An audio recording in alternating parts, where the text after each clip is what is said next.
Coffee with Andy. Good morning, guys. I'm gonna go back to my roots, and this is a coffee with Andy. Oops.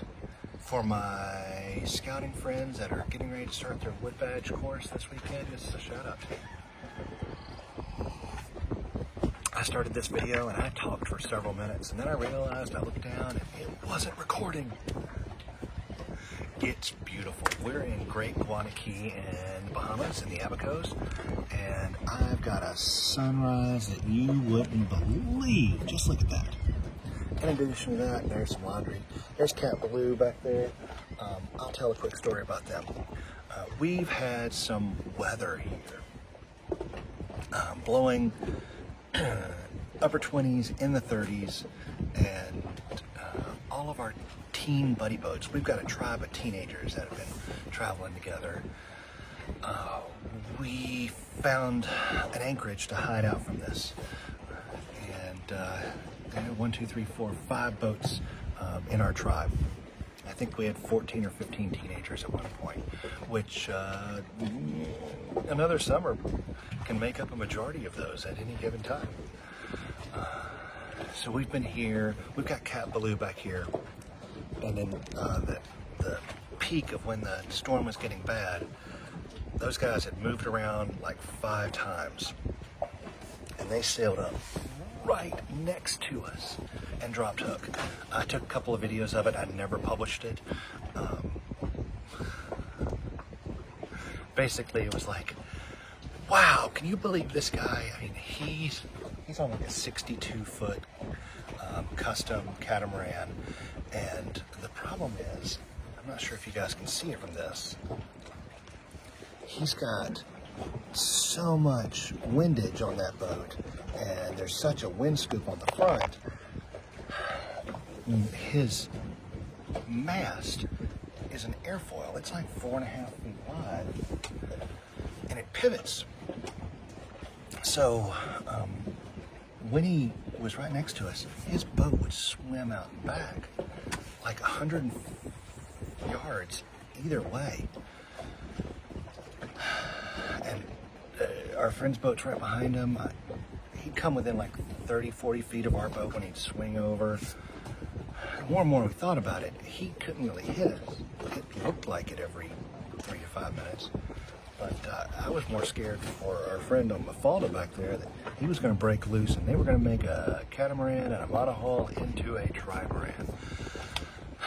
Anyway, the guy came over yesterday, and first thing he said was, I want to come over and apologize. If somebody had come and anchored next to me like I did to you guys and was swinging around, I probably would have swam over and punched him in the mouth. That was his introduction, and we were off to a swimming time from there. Great guy. He's actually a long-time sailor. He'd been trying to buy that boat for like 12 years. And the long story, and it's a great story, is he tried to buy it for all those years from several different people. And he ended up buying it from, I think, the city of Palm Beach, who had set it up to be crushed because homeless people had invaded it and were living on it. And he ended up paying the crushing company not to crush it, so they made double their money. And then he had to put it on the hard and refit it and do a bunch of work.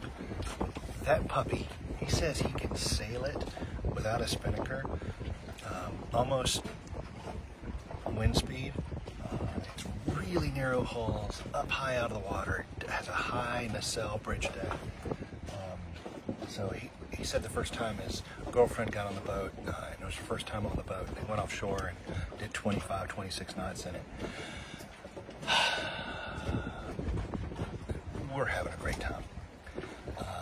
I'm geeking out. I'm going to do a separate video for my geeky friends, but I'm getting excited about some system integration. I've complained before, and I don't like to complain without finding a solution, and I think I'm finding them. That goes back to my roots as a geek. I'm gonna throw out some terms in that other video because I'm not gonna bore them, my friends.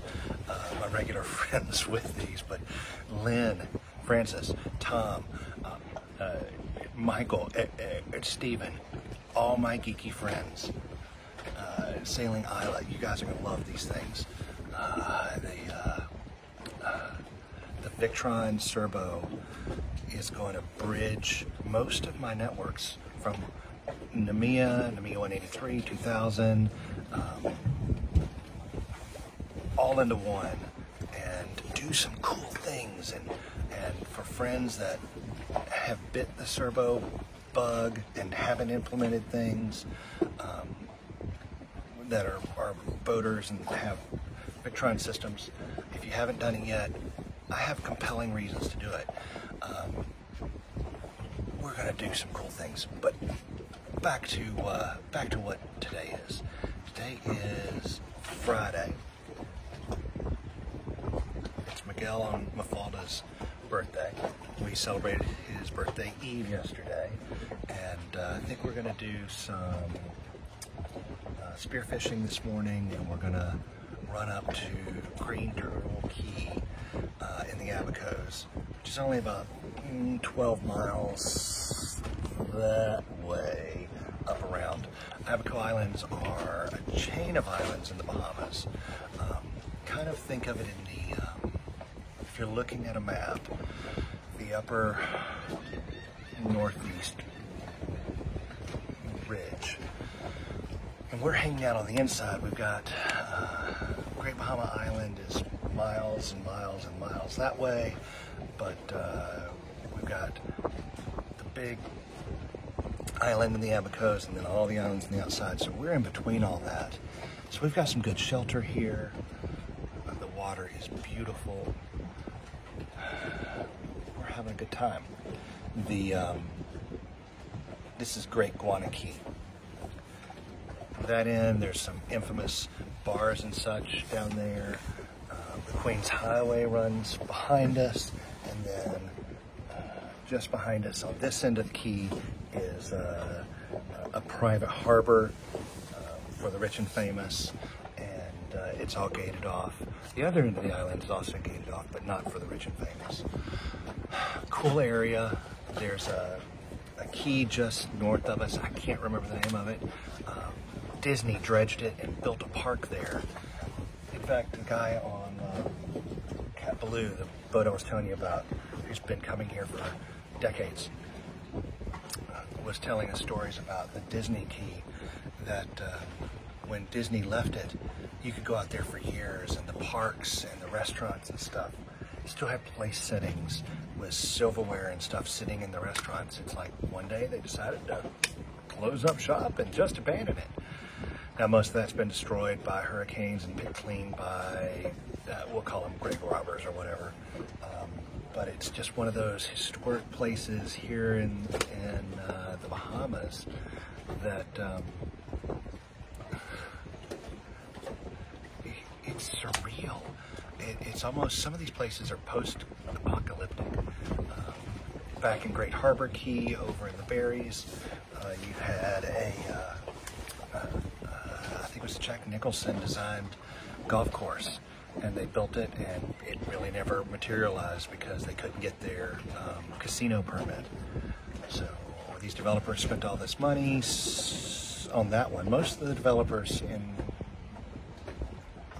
the Bahamas, I believe, my version of history, I do not sit on the Chamber of Commerce for the Bahamas, are well-intentioned developers that come in, they build an airstrip. They say they're going to build all these houses, and that was just a front to shuttle trucks through into the U.S. But a cool day. We're going to celebrate Miguel's birthday today, move around a little bit, try to find some places.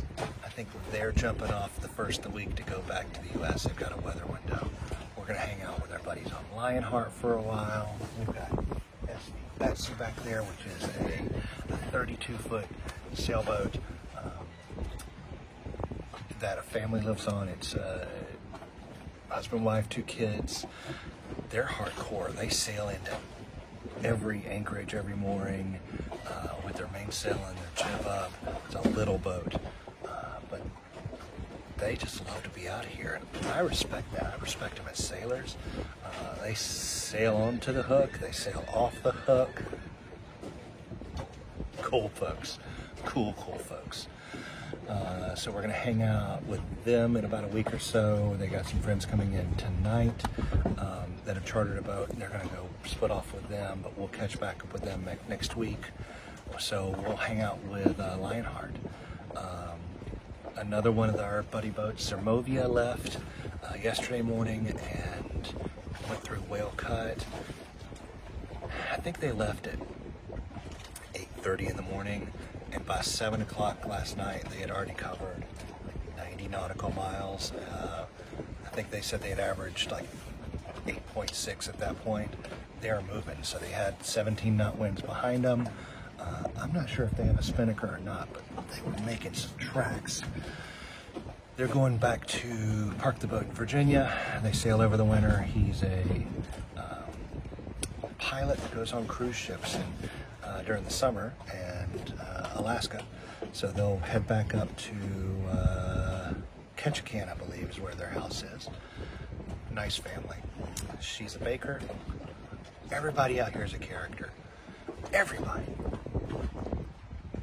And we still have people to meet and all that stuff. Anyway, I'm a rambler. I'm gonna cut this one off. Guys, I've had some people that have gotten ugly with me, but I've also had some friends say, I applaud you for making a big dream, sounding crazy, but executing your plan and executing that dream. You can too. It doesn't matter if it's sailing or whatever. Dream big. Tell people about it. Be held accountable. Work it, work it, work it. You'll get discouraged. It'll be hard. There'll be a lot of hard work. You'll be on the floor working on a toilet with black water running back on the floor towards you. It's okay. Those times are short. Or even if they're not, it's the price of living here for now, which I think's worth it. Speaking of, I got to do a toilet repair sometime the next day or so. Tell your friends and family you love them. Clean up after yourself, because I've seen your garbage on the beaches. I've picked it up. I don't want to. I will. And spay and neuter your pets. Leave the world a better place.